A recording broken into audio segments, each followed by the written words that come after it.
Welcome. Today we are looking at part 2, revision 15.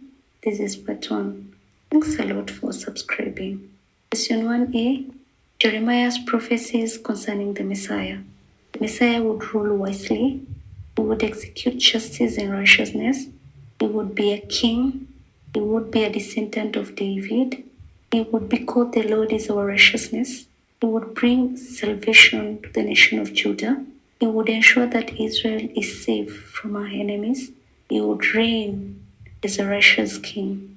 Question 1b, significance of any 4 events that took place at the time of Jesus' birth. There was census, which was a decree for the whole world.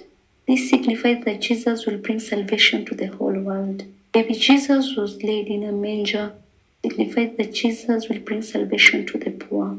The appearance of angels and shepherds signifies that Jesus will be a shepherd of earths. Wrapping in swaddling clothes signifies that he was humble.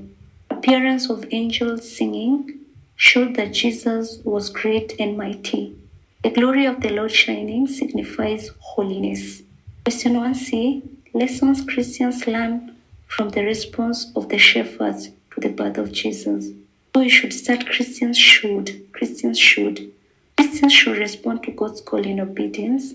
They should believe in God's messages and receive God's messages regardless of their status in the society.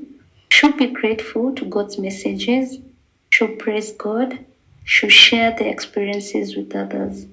Question 2a, the raising of the widow's sons at Nain. This is found in Luke chapter 7, verse 11 to 17.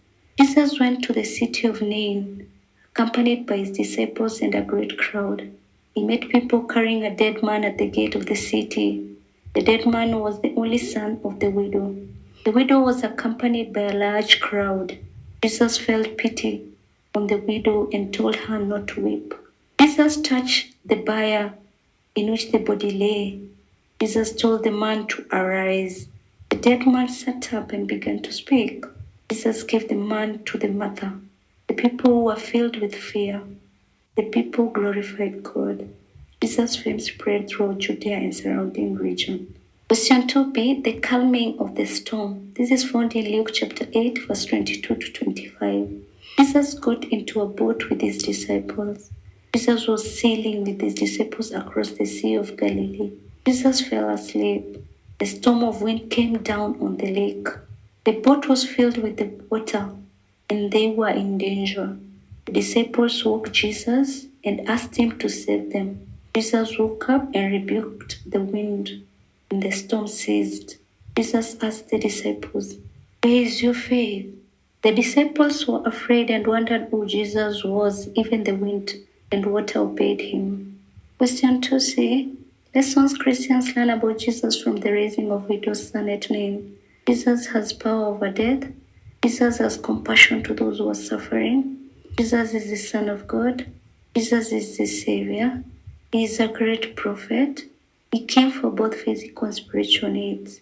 Question 3a, 6 evidences of resurrection of Jesus is found in Luke chapter 24 from verse 1 to 40. Testimony of the women who were to spice the body of Jesus. Mary Magdalene, Salome, and Mary, mother of James, found the stone rolled away. Jesus appeared to the 2 disciples on their way to Emmaus. When they broke bread, they recognized him. 2 angels appeared to the women on the tomb and asked them why they were looking for the living among the dead. Jesus appeared to the 10 disciples in absence of Thomas. Jesus appeared to the 11 disciples. Here Thomas touched scars of Jesus to prove he had risen. His disciples witnessed him ascending to heaven at Bethany. Peter ran into the tomb and found only linen clothes because Jesus was not in the tomb. Question 3b, Jesus' teachings about eschatology as found in Luke chapter 21, verse 5 to 36.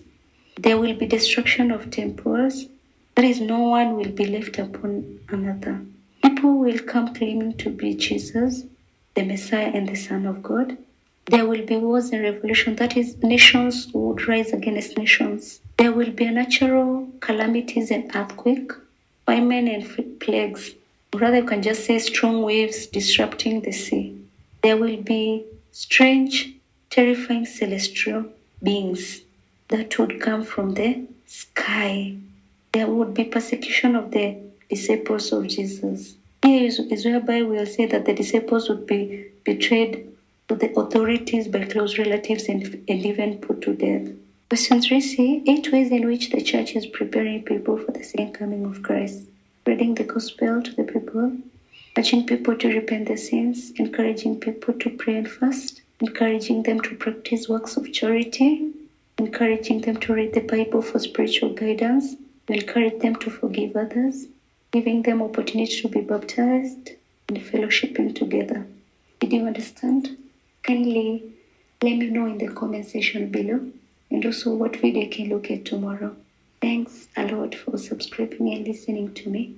God bless.